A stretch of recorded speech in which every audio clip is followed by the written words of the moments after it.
Podcast. Lo mejor está por escuchar.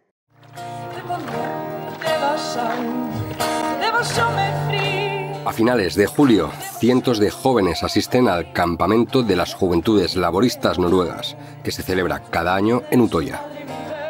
Utoya es una pequeña isla en el lago Tyrifjorden. Tiene un antiguo colegio, una granja, un granero y un camping para unas 600 personas.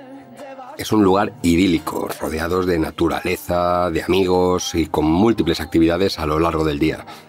Hay música, debates, deporte y, sobre todo, amistad, camaradería y buen rollo. La mañana del viernes 22 de julio de 2011 llueve a cántaros. Poco a poco, el camping va despertando y los jóvenes se preparan para las actividades previstas. A 200 kilómetros al norte, en una granja de la localidad de Rena, Anders tiene todo preparado. Antes de salir, toma de nuevo su diario y escribe sus últimas notas. En este momento son las 12:51 del viernes 22 de julio. Ya he completado la carga interior. Cuando anocheció, cargué todo en la furgoneta. En este momento debería tener miedo, pero estoy demasiado agotado para pensar en ello. Anders lleva mucho tiempo preparando este momento. Anotó todo el proceso en su diario. Había empezado a escribir en 2002, según explica en su diario, tras asistir en Londres al acto fundacional de los autodenominados Caballeros Templarios, los destructores del marxismo y defensores de la cristiandad, cruzados, mártires de la Iglesia. Ahí encontró su misión, su objetivo, su causa. Crímenes de odio, una producción original de Podium Podcast. Episodio 10. Anders Breivik, un atentado contra la multiculturalidad. Nacido en 1979, hijo de un diplomático y de una enfermera, Anders fue un joven discreto, amable, que se interesó pronto por la política. No había tenido una infancia fácil. Sus padres se separaron cuando él tenía 1 año y se quedó con su madre, Wenche Bering. A su padre dejó de verlo en 1995, cuando tenía 16 años. Entre el año 2000 y hasta 2007 militó en el Partido del Progreso, una formación de extrema derecha noruega que abandonó porque la consideraba demasiado blanda. Se ganaba la vida vendiendo por internet diplomas universitarios falsos. Más tarde, además de crear su propia empresa informática, se dedicó a escribir. Combinaba su diario personal con la escritura de un manifiesto. 2083, una declaración de independencia europea. Un libro donde explica su causa, sus ideas y el desarrollo de su plan para llevarlas a cabo. Pasaba semanas enteras encerrado en su casa. Su empresa no le había ido demasiado bien, así que volvió a vivir con su madre para ahorrar. Había perdido el contacto con sus antiguas amistades y se dedicaba a jugar a los videojuegos durante horas y a dar forma a ese plan que le rondaba por la cabeza desde hacía años. No tenía ingresos, pero contaba con algo de dinero, el suficiente para llevar a cabo su plan. La primera fase sería conseguir más fondos. En 2009 constituyó un par de empresas tapadera, una minera y una agrícola. Había estado tiempo investigando cómo fabricar explosivos con componentes que se pudieran comprar sin levantar sospechas. Cuando tuvo todo el material, en su diario escribió, con todo detalle, el proceso de fabricación de explosivos. Viajó a Praga para intentar conseguir armas en el mercado negro, pero no tuvo éxito. Así que se sacó una licencia para poder adquirirlas legalmente. Al mismo tiempo, se dedicó a rastrear las redes sociales para elaborar un listado de contactos a quienes enviar su escrito cuando lo terminara. Después de años de trabajo, llega la primera entrega de mi libro. Si has recibido este libro, eres uno de mis 7.000 amigos patriotas, o alguno de sus amigos. Si eres una persona preocupada por el futuro de Europa Occidental, encontrarás esta información interesante y altamente relevante. En julio de 2011, por fin termina. Ya tiene todo preparado. Alquila una furgoneta y escribe sus últimas palabras en el diario, que forma parte también del manifiesto que hará llegar en breve a todos sus contactos. Lo más importante es estar preparado cuando llegue el día, no titubear. Superar el miedo es la tarea más difícil. Es esencial prepararse mentalmente para esto. Esto va a ser un escenario de todo o nada. Creo que esta será mi última anotación. A las 10 de la mañana, Breivik sube un vídeo a YouTube en el que resume su diario político, plasmado en las 1500 páginas de su manifiesto. En este vídeo explica, a través de un compendio de imágenes y eslóganes de la extrema derecha, la guerra en la que se embarca. Explica que existe una conspiración soviética para instaurar lo que la ultraderecha denomina el marxismo cultural. El marxismo, según él, se había apoderado de Europa Occidental desde mayo del 68. Había conseguido instaurar los valores progresistas en el sistema educativo y en la sociedad. Según él, la izquierda estaba en guerra contra las naciones occidentales y, por lo tanto, él se reivindicaba como un nacionalista. Los izquierdistas, los humanistas y los capitalistas usaban el multiculturalismo y la permisibilidad con los musulmanes para deconstruir las culturas y las identidades europeas y sus raíces cristianas. En el vídeo reivindica a figuras históricas que simbolizan la defensa de la cristiandad, entre ellas al mito español del Cid. Finalmente, el vídeo concluye con una imagen suya, vistiendo un traje de neopreno, agarrando un fusil y con un parche cosido en la manga que dice cazador de marxistas. Desde la granja de Breivik hay unas 2 horas hasta Oslo, la capital del país. Allí no llueve, es un día nublado pero tranquilo. A mediodía, alrededor de los edificios gubernamentales en el centro, la gente descansa y toma algo al aire libre. Sobre las 3 de la tarde, Anders aparca su furgoneta al lado de la oficina del entonces primer ministro laborista, Jens Stoltenberg.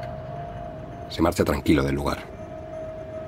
A los pocos minutos, un enorme estruendo, una explosión brutal, rompe la calma.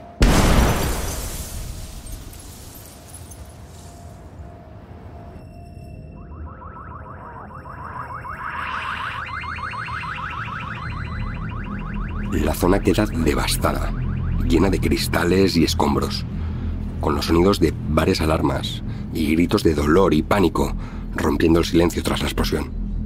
Hay muchos heridos tirados por el suelo y una columna de humo gigante que se eleva hasta el cielo. Empieza a llegar gente a socorrer a los heridos. Breivik se dirige hacia un coche, un Fiat Doblo blanco con matrículas falsas. Está cargado de armas y de uniformes.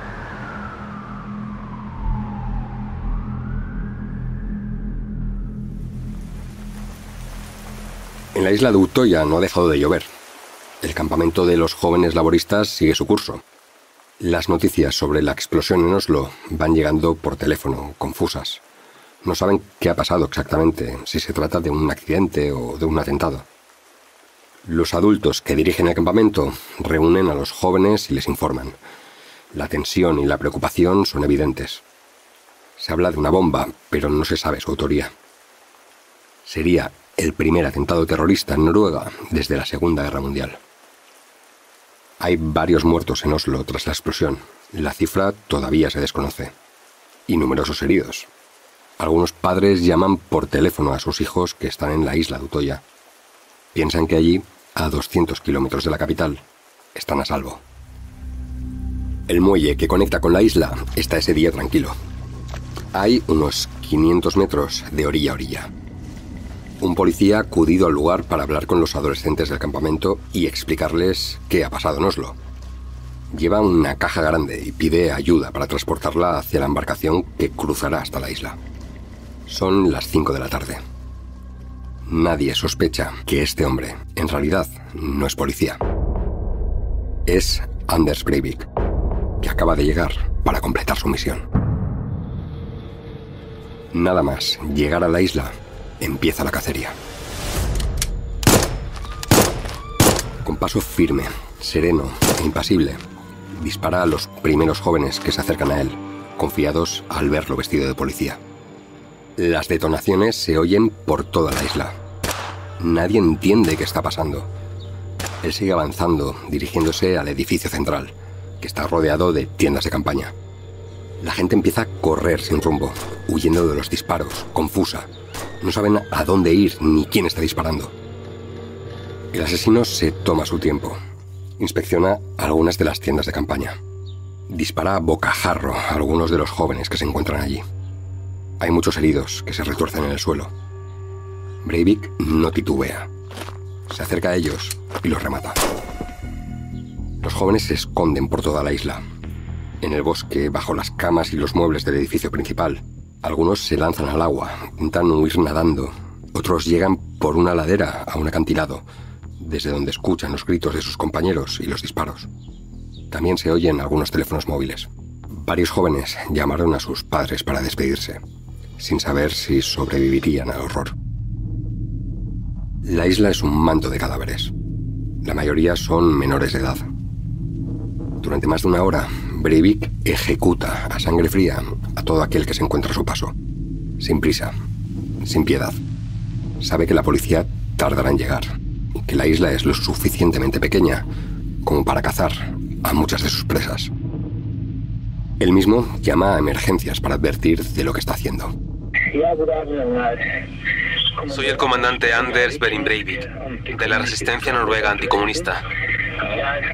Estoy en Utoya ahora mismo y quiero entregarme. El agresor ha sido detenido. Varias personas han sido tiroteadas, hay muertos y heridos. Solicitamos evacuación con helicóptero. Rápido. Finalmente, a las 6:25 de la tarde, la policía llega al lugar. Breivik no ofrece resistencia. Ha dejado las armas a 50 metros de donde permanece arrodillado con los brazos en alto. Se deja arrestar. Está tranquilo. Todo ha salido según lo planeado.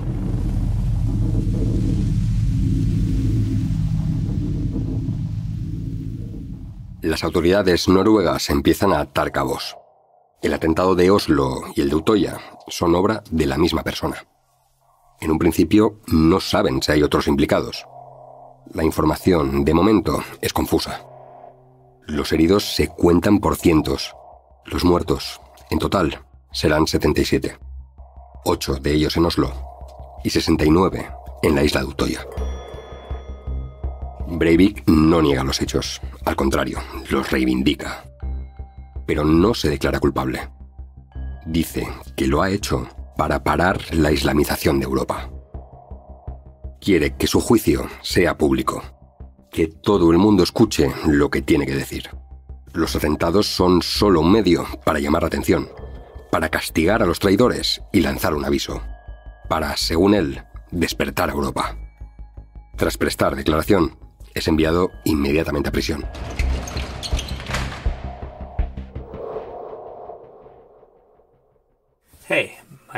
Hola, mi nombre es Bjorn y el 22 de julio de 2011 yo estaba en la isla de Utoya, en el campamento de la Juventud Laborista, durante el ataque terrorista.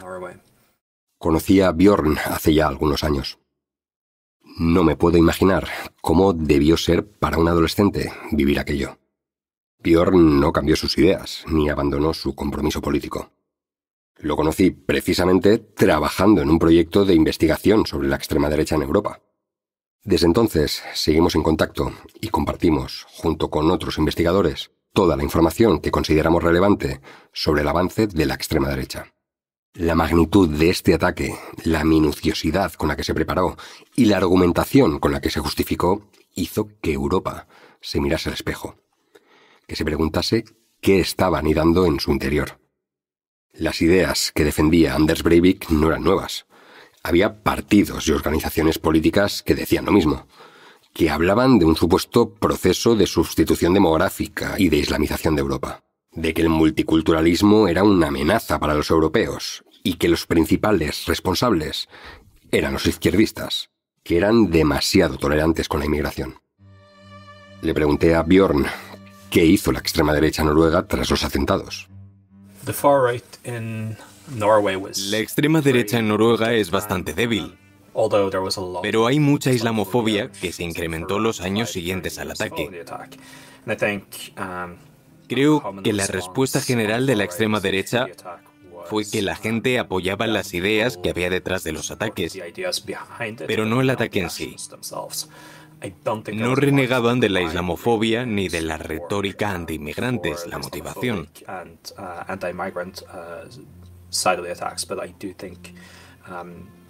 Pero la gente quiso distanciarse del ataque a los niños.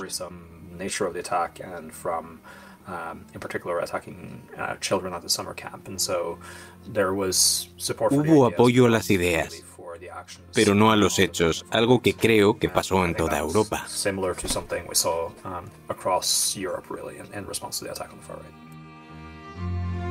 La respuesta de la sociedad noruega fue unánime.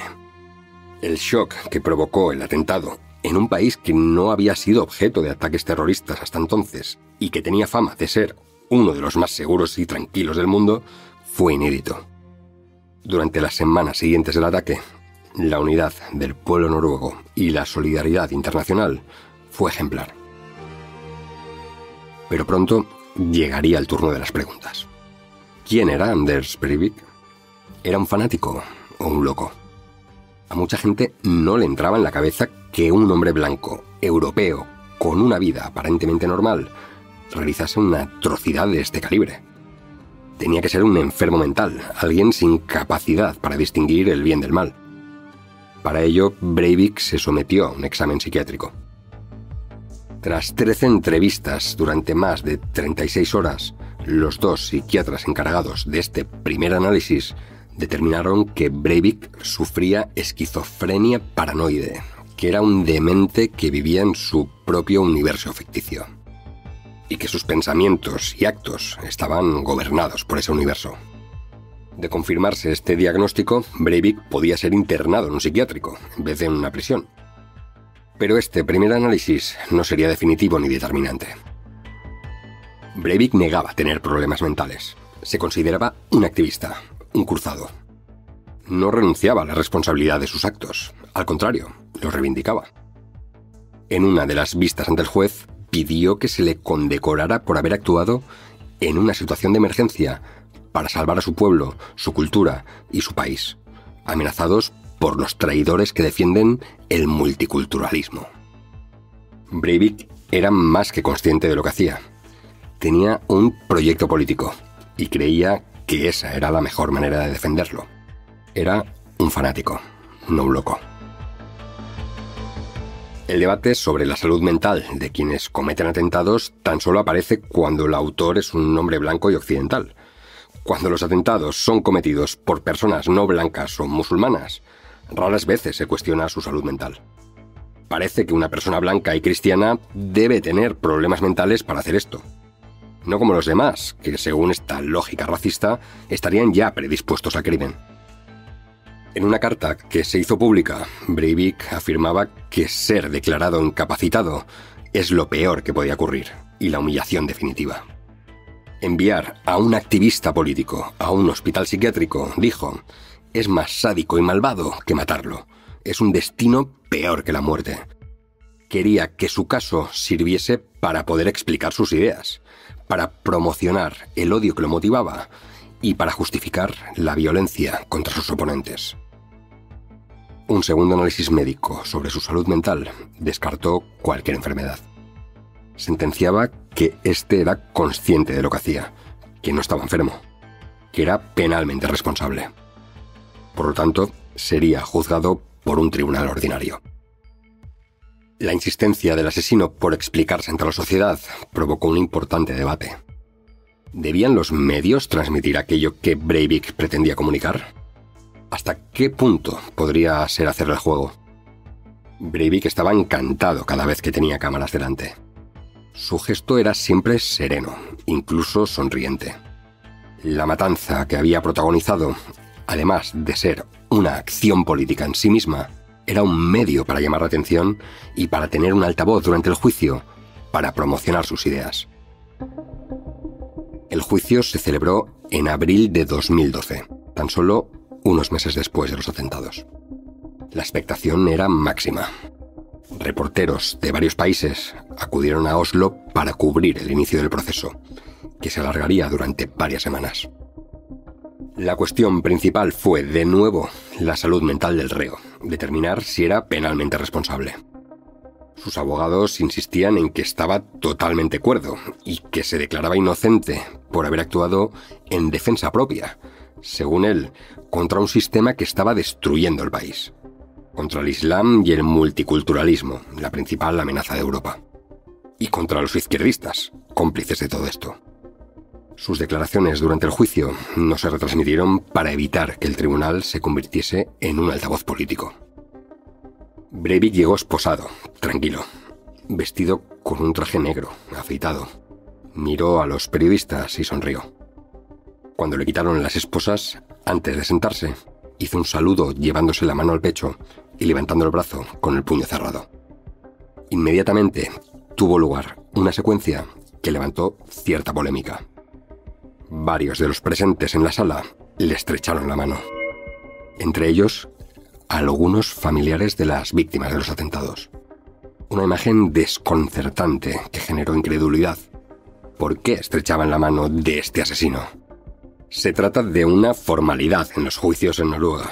Cortesía judicial lo llaman. Sin embargo, otras personas se negaron a hacerlo. Quienes sí lo hicieron explicaron los motivos ante la polémica que se generó. Dijeron que era una forma de reafirmar su dignidad y demostrar que no serían dominados por el odio. En el primer día de juicio, Breivik se declaró de nuevo inocente. Dijo, además, que no reconocía el tribunal, ya que representaba a un Estado cuyo gobierno fomentaba el multiculturalismo. Durante la sesión se proyectó el vídeo que había publicado en redes poco antes de cometer los atentados. Visiblemente emocionado, el asesino no pudo contener las lágrimas. Estaba viendo su propia obra, su hazaña, mostrándosela al mundo. La segunda sesión del juicio era la más esperada. Le tocaba declarar a Breivik. Durante más de 1 hora explicó los motivos y la grandeza de sus actos. Reiteró que los ataques del 22 de julio fueron, según él, preventivos, en defensa de los noruegos puros, que actuó ante una situación de emergencia en nombre de su pueblo, de su cultura y de su país. Y por eso pidió de nuevo su absolución.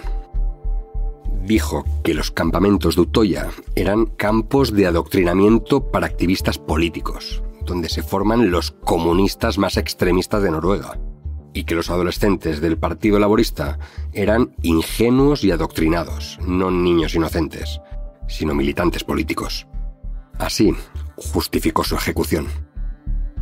Dijo que los atentados intentaban cambiar la política migratoria del gobierno del Partido Laborista y evitar así una guerra civil en el futuro, en la que morirían cientos de miles de personas. Si alguien es malvado, son los multiculturalistas. Lo único que debería sorprender a Noruega y a Europa es por qué un acto así no ha ocurrido antes, dijo. Reivindicó que sus ataques habían sido un acto de bondad para evitar una violencia aún mayor. Y aseguró que sí, que lo volvería a hacer de nuevo. Volvería a cometer la misma masacre sin dudarlo. El tercer día de juicio, Breivik se mostró un poco más nervioso, más a la defensiva. La fiscalía ponía en duda la existencia de la orden de caballeros templarios a la que decía pertenecer. Él aseguró que había participado de su creación y que su misión fue redactar un manifiesto y llevar a cabo las acciones necesarias para los objetivos que defendía dicha organización. En esta sesión se reveló también la enorme cantidad de cartas que estaba recibiendo. Cartas de admiradores, de fanáticos como él que le daban las gracias por haber llevado a cabo esta terrible matanza. Era tal la cantidad de cartas que recibía cada semana que las autoridades estaban preocupadísimas. Gente que decía haberse radicalizado todavía más a raíz de los atentados. Gente dispuesta a seguir su camino. Gente de más de 20 países que consideraban a este asesino un héroe. De hecho, las autoridades noruegas expulsaron del país a una ciudadana alemana que había acudido al juicio para dar su apoyo al asesino. Breivik dijo que prefería la pena de muerte a una condena de varios años de cárcel. que se consideraba inocente, pero que si tenía que ser condenado, que la muerte era su único destino. Durante los siguientes días del juicio, Breivik detalló todo el proceso que siguió hasta cometer los atentados y cuáles eran en realidad sus intenciones. Aseguraba que además de los jóvenes del Partido Laborista, también pretendía matar a todos los miembros del gobierno. En su lista estaban también varios medios de comunicación. Que su plan era colocar 3 coches bomba, alcanzando también al Parlamento, al Ayuntamiento de Oslo y al Palacio Real. Confesó también que otro de sus planes era dirigirse al Blitzhus, un centro social ocupado de izquierdas en Oslo, para ejecutar allí a tantos ocupas como fuera posible, y a continuación seguir hasta la sede del periódico Dagsavisen y hacer lo mismo con tantos periodistas como pudiese.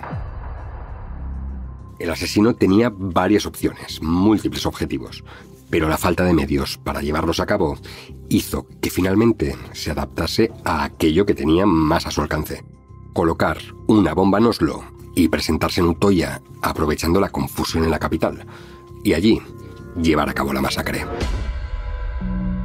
En la 5ª sesión del juicio, Breivik ofreció una perfecta explicación de lo que es el fanatismo, de cómo funciona la mente de alguien que es capaz de defender cualquier cosa por un fin supuestamente superior y que está convencido de que está en el lugar correcto de la historia. Cuando vemos algo tan extremo, uno podría pensar que esto es una locura, pero hay que diferenciar entre el extremismo político y la locura en el sentido clínico, dijo. El asesino volvía a defender su cordura, sus atentados, como una acción política, no como un brote de locura. Y añadió: para mí, el 22 de julio no se trata sobre los familiares o sobre mí, se trata sobre el futuro de Noruega y de Europa. Dijo que él no era racista, sino que era el sistema el racista contra los blancos europeos, porque las autoridades protegían a los musulmanes que violan y acosan a la juventud noruega, y que sabía que en el campamento de Utoya había voluntarios de la ONG Ayuda Noruega al Refugiado, que consideraba parte del lobby por el asilo político, que trabaja para que Noruega acoja el mayor número posible de refugiados, así que también eran objetivos de su cruzada. Para llevar a cabo estas acciones, Breivik aseguró que había pasado por un proceso de insensibilización, que había tratado de anular sus emociones. Confesó haber estudiado los métodos de Al-Qaeda y admirar la eficacia y la determinación de este grupo terrorista. Su disposición al martirio, porque creían en otra vida después de la muerte, como él, que se reivindicaba como cristiano. Explicó que había puesto en marcha una estrategia de deshumanización hacia aquellos a quienes consideraba objetivos válidos, para poder llegar al punto de matarlos. Así funciona todo proceso de fanatización.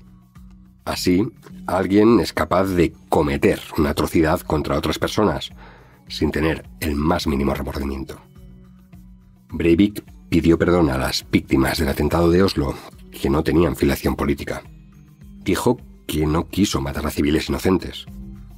Sin embargo, no se arrepentía ni pidió perdón por la matanza de Utoya.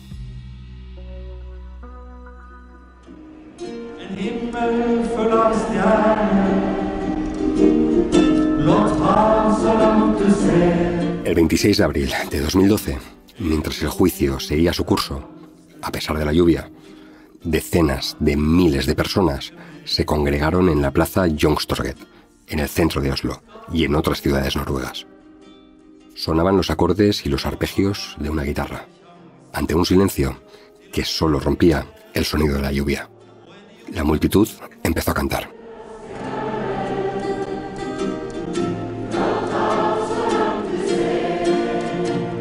Breivik había afirmado durante el juicio que las escuelas europeas adoctrinaban a los jóvenes en valores progresistas, en lo que él llamaba el marxismo cultural, y puso como ejemplo una popular canción que se canta en los colegios, My Rainbow Race, del cantante norteamericano de folk, Pete Seeger. Esta canción habla de la necesidad de aprender a vivir juntos, de compartir, de rechazar la guerra y abrazar la diversidad. El cantautor noruego Lilborn Nielsen la había versionado en su idioma en 1973, y desde entonces era muy habitual que los niños la cantasen. Una campaña lanzada por varios ciudadanos en Facebook había llamado a concentrarse y a cantar juntos aquella canción que tanto odiaba Breivik. Una muestra de cariño hacia las víctimas mientras se celebraba el juicio, y que de una manera u otra revivían aquel horror. Sobre el balcón de un edificio, el propio Lilborg Nielsen cantó aquella canción, seguida por el coro de miles de personas que habían acudido a la cita y que agitaban rosas rojas y blancas al compás de la música. Al terminar el acto, esas rosas se dejaron ante el tribunal, donde el juicio al asesino seguía su curso. Durante las siguientes sesiones del juicio, diferentes testigos explicaron cómo vivieron lo sucedido. Una superviviente de la masacre en la isla recordaba cómo Breivik se reía y gritaba excitado de alegría mientras disparaba. Recordó cómo sonaban sin cesar los teléfonos móviles de los jóvenes ejecutados, entre los que se escondió para sobrevivir. En otra sesión del juicio, un asistente le lanzó un zapato al asesino que impactó en la cara de su abogada. Era el hermano de uno de los jóvenes asesinados, un refugiado kurdo iraquí, que le gritó: «Vete al infierno, has matado a mi hermano». También desfilaron otros testigos que conocían a Breivik desde pequeño. Uno de ellos aseguró que se operó la nariz y que usaba maquillaje para parecer más blanco, más ario, que estaba obsesionado con su aspecto, con su imagen. Decía que era extremadamente vanidoso y que a partir de 2008 dejó de juntarse con sus antiguos amigos, que ya les había manifestado su obsesión y su odio hacia los inmigrantes, pero que era falso que hubiese sido agredido por un refugiado, tal y como dijo el acusado.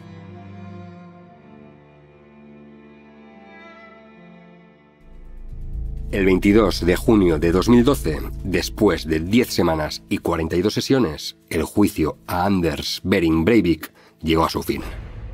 En la última sesión se escuchó el testimonio de los familiares de las víctimas y las conclusiones de la defensa.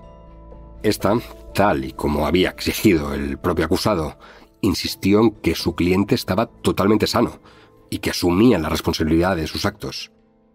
Su abogado defensor dijo literalmente que si tenemos en cuenta los derechos humanos básicos y que el acusado tiene un proyecto político, ver sus acciones como una expresión de enfermedad es quitarle un derecho esencial, el de ser responsable de sus propias acciones. Antes de que el acusado tomase la palabra, los familiares de varias víctimas que estaban entre el público abandonaron la sala. Breivik no dijo nada nuevo. Justificó su atrocidad para salvar a su país de su destrucción ante la multiculturalidad. Por defender a los noruegos puros, a los noruegos de sangre. Defenderlos de los musulmanes, de los inmigrantes y de los izquierdistas. 5 magistrados decidirían su destino: una prisión o un psiquiátrico. El 24 de agosto de 2012, la justicia noruega dictó sentencia. Condenaba a Anders Breivik a 21 años de prisión, la pena máxima en aquel país. Lo consideraba mentalmente sano, penalmente responsable de los atentados. Cuando Breivik escuchó la sentencia, esbozó una leve sonrisa. Había evitado ser catalogado de loco, porque él era un soldado, un cruzado, un fanático. Que Breivik acabase en prisión también había evitado que se tuviese que repetir el juicio y volver a hacer pasar a las víctimas por este mal trago. Así que la sentencia fue celebrada por ambas partes, por las víctimas y por el propio asesino. Si una vez cumplida la pena se considera que el reo sigue siendo un peligro para la sociedad, su estancia en prisión puede ser prorrogada. Breivik pidió perdón a sus camaradas por no haber podido matar a más gente y anunció que iba a escribir su biografía. Pero el periplo judicial de Breivik no terminaría aquí.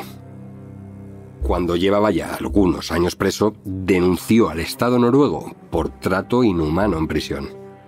Dijo que el régimen de aislamiento y el control de las comunicaciones al que estaba sometido violaba sus derechos. Breivik disponía de 3 habitaciones, con un ordenador sin internet, televisión y una PlayStation. Su juicio se llevó a cabo en marzo de 2016. El asesino apareció vestido de traje, con la cabeza rapada y haciendo el saludo nazi ante todos los medios. Volvía a tener el foco mediático, ahora presentándose como víctima. Y al principio la jueza le dio la razón. El aislamiento al que había sido sometido durante años vulneraba sus derechos fundamentales. Sin embargo, la sentencia fue revocada por una corte de apelación y, en última instancia, por el Tribunal Europeo de Derechos Humanos. Breivik, que no se sabe por qué se había cambiado el nombre a Fridtjof Nansen, volvió a intentarlo cuando cumplió una década en prisión. En una nueva aparición ante el tribunal, en enero de 2022, el íntegro y convencido militante neofascista empezó a flaquear. Empezó a renunciar a lo que años antes había defendido orgullosamente convencido. Entró en la sala haciendo otra vez el saludo nazi y mostrando un cartel que decía: «Detengan el genocidio contra la raza blanca». Sin embargo, esta vez aseguró que condenaba la violencia y el terrorismo y los objetivos del manifiesto que publicó. Pero añadió que eso no significa que no siga luchando por el triunfo del nacionalsocialismo en Noruega y en Occidente. Sus declaraciones aquel día estuvieron plagadas de contradicciones. Se le notaba agotado, tratando de mantener a flote el personaje que se había creado de sí mismo y a la vez obtener algún tipo de beneficio sobre su situación en prisión. Acusaba a las autoridades de querer empujarlo al suicidio. Al mismo tiempo que se había declarado abiertamente nazi y que seguiría luchando por sus ideas, dijo que le habían lavado el cerebro en Internet y que estaba dispuesto a dejar su actividad política. Y a la vez que estaba preparando un nuevo partido neonazi del que sería el líder. El tribunal le negó la libertad que solicitaba. Las autoridades carcelarias advirtieron de que era un manipulador, una persona fría y calculadora, que lo volvería a hacer y que no podía ser puesto en libertad. Han pasado ya más de 10 años desde aquellos terribles atentados que sacudieron al mundo entero. Se han escrito varios libros y se han realizado numerosos documentales y hasta alguna película sobre aquellos hechos. El recuerdo continúa vivo en la sociedad noruega y en la memoria colectiva de todo Occidente.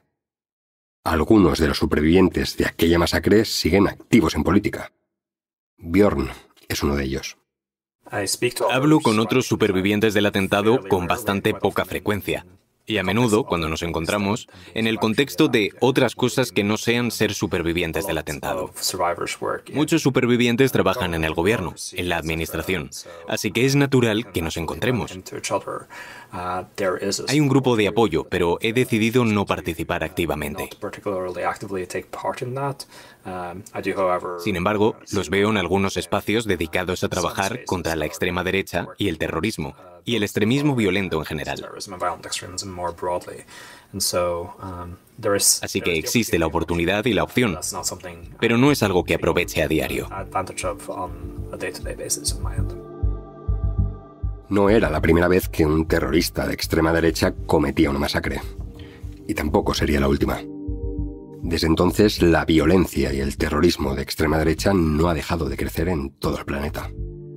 Los servicios secretos de varios países llevan ya años advirtiendo de que esta amenaza es a menudo superior a la que representa hoy el terrorismo de corte islamista. Policías de varios países han desarticulado numerosas organizaciones armadas de corte neonazi y han detenido a otros lobos solitarios como Breivik, que preparaban atentados similares. Aunque no se ha producido una matanza como la sucedida en Utoya, los ataques terroristas de la extrema derecha han dejado, después de Breivik, varios muertos en Europa, en Estados Unidos y en otras partes del mundo. Creo que la extrema derecha es tan peligrosa, o incluso más ahora, como lo ha sido en la historia reciente de Europa. Existe una red mucho más interconectada de diversas formas de extremismo de extrema derecha, de fascismo en diferentes variantes, y mucha más capacidad operativa para proporcionar refugio, apoyo material, etc., dentro de esa red. Gran parte de esto opera en Telegram y otros espacios en línea más encriptados. Por lo tanto, existe este tejido transnacional en gran parte del movimiento. Al mismo tiempo, hay una gran descentralización de esto. Por lo tanto, no hay necesariamente figuras de liderazgo fuertes, lo que deja a las personas en una posición en la que se les anima a actuar por su propia cuenta y actuar como células independientes. Bjorn advierte de cómo cada vez más jóvenes se sienten atraídos por estas comunidades extremistas y son muchas veces usados por sus líderes para cometer actos violentos. Saben que son más manipulables y que su responsabilidad penal es menor si no han llegado a la mayoría de edad. Y es que, como decía Bjorn, más allá de la violencia terrorista de la extrema derecha, debemos preguntarnos qué ha sido de las ideas, de los argumentos y de los motivos que daba Anders Breivik y otros terroristas como él para justificar sus acciones. Estas ideas no solo han sobrevivido a pesar de las sabidas consecuencias. Hoy, estas ideas son parte del menú democrático. Los temas que Breivik repetía una y otra vez, como la islamización de Europa, el marxismo cultural, que algunos hoy llaman dictadura progre, son habituales en los discursos de las extremas derechas hoy en día. Y algunos de estos partidos ya gobiernan en varios países o están a punto de hacerlo.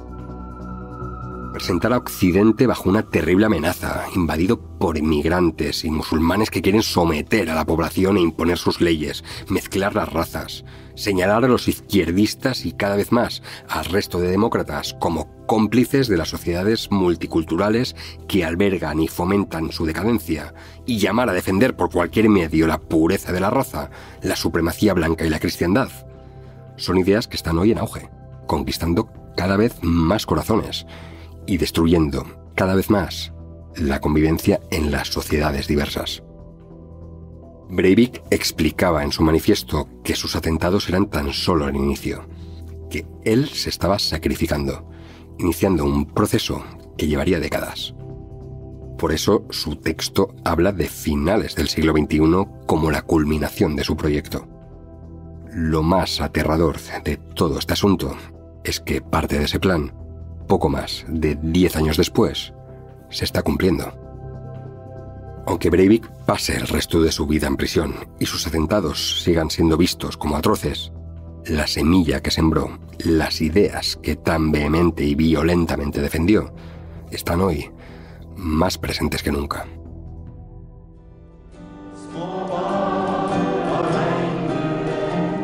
Pero también sigue habiendo gente, mucha gente como Bjorn, como todos aquellos que siguen aportando su grano de arena para hacer de este un mundo mejor. Una gran mayoría que, a pesar de todo esto, sigue creyendo y luchando por una sociedad diversa, abierta, democrática y libre de odio. En esta serie podcast hemos hablado también de estas buenas personas que hacen frente al odio. Espero que con esto hayamos contribuido también a hacerlo posible. Gracias por escucharnos.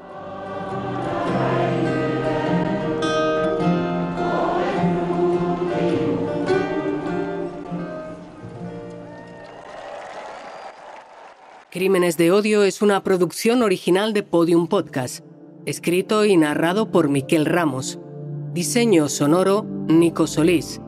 Producción, Sandra Martín y Lucía Villaverde. Producción ejecutiva, Jesús Blanqueño. Dirección, Eugenio Viñas.